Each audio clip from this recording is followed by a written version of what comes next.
문자를 받는 순간 결론이 보였던 상담.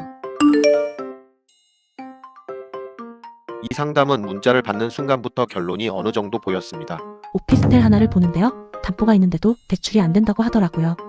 오피스텔 상담을 하다 보면 이 문장은 정말 자주 등장합니다. 그리고 이 문장이 나오는 상담은 대부분 같은 방향으로 흘러갑니다. 대출이 안 되는 이유를 은행에서 찾고 있다는 공통점 때문입니다.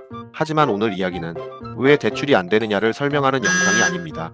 이 영상을 끝까지 보시면 오피스텔을 살지 말지의 문제가 아니라 왜 대출 승인 전에 계약하면 안 되는지, 그리고 어떻게 접근하면 막힌 구조가 풀리는지 훨씬 선명해질 겁니다. 이 고객은 이미 여러 은행을 다녀온 상태였습니다. 들었던 말도 거의 같았습니다. DSR 때문에 어렵습니다. 연말이라 한도가 없습니다. 임대업 한도도 없고 RTI도 안 나옵니다. 그래서 저에게 이렇게 물었습니다. 정말 방법이 없는 건가요? 이 질문이 나오는 상담은 대부분 비슷한 결말을 향해 가고 있습니다. 왜냐하면 이미 출발 순서가 잘못돼 있기 때문입니다. 여기서 저는 바로 해결책을 말하지 않았습니다. 대신 질문 하나를 던졌습니다. 이 오피스텔을 지금 가계대출로 보신 겁니까? 대부분 이 질문에서 말이 멈춥니다. 머릿속에는 이런 생각이 깔려있기 때문입니다.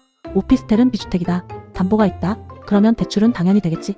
하지만 현실은 전혀 다릅니다. 지금 은행은 오피스텔인지 아닌지를 먼저 보지 않습니다. 그보다 먼저 보는 건 이걸 어떤 구조로 가져오느냐입니다. 여기서 많은 분들이 놓치는 점이 오피스텔이 문제가 아니라 접근 방식이 문제라는 점입니다. 여기서 잠깐 멈추고 생각해 보셔야 합니다. 지금 영상을 보고 계신 분들 중에도 이런 순서로 움직이신 분 많을 겁니다. 매물부터 본다, 계약을 고민한다, 그 다음 대출을 알아본다, 막히면 은행을 바꾼다. 그런데 이 순서는 오피스텔 잔금 대출에서는 가장 위험한 순서입니다. 왜냐하면 한번 가계대출 트랙으로 인식되는 순간 그 다음부터는 거의 모든 은행에서 같은 답을 듣게 되기 때문입니다. 여기서 중요한 포인트 하나 짚고 가겠습니다. 많은 분들이 이렇게 생각합니다. 담보대출이면 DSR 영향이 적은 거 아닌가요? 지금은 그렇지 않습니다. 은행은 담보부터 보지 않습니다. 사람부터 봅니다. 이미 주택담보대출이 있거나 신용대출, 마이너스 통장, 카드론이 있으면 오피스텔 담보대출은 여유한도가 아니라 추가 부담으로 계산됩니다. 그래서 담보가 있는데도 막히는 상황이 반복되는 겁니다. 이 상황에서 다른 분들은 이런 생각을 하십니다. 은행만 바꾸면 되지 않을까? 하지만 구조가 같으면 은행을 바꿔도 결과는 거의 바뀌지 않습니다. 그래서 저는 방향을 바꿔서 이렇게 말했습니다. 가계대출로 억지로 밀어붙일 구조가 아니라 사업자 구조로 보면 이야기가 완전히 달라집니다. 이 말 한마디에서 상담의 방향이 완전히 바뀌었습니다. 여기서부터가 핵심입니다.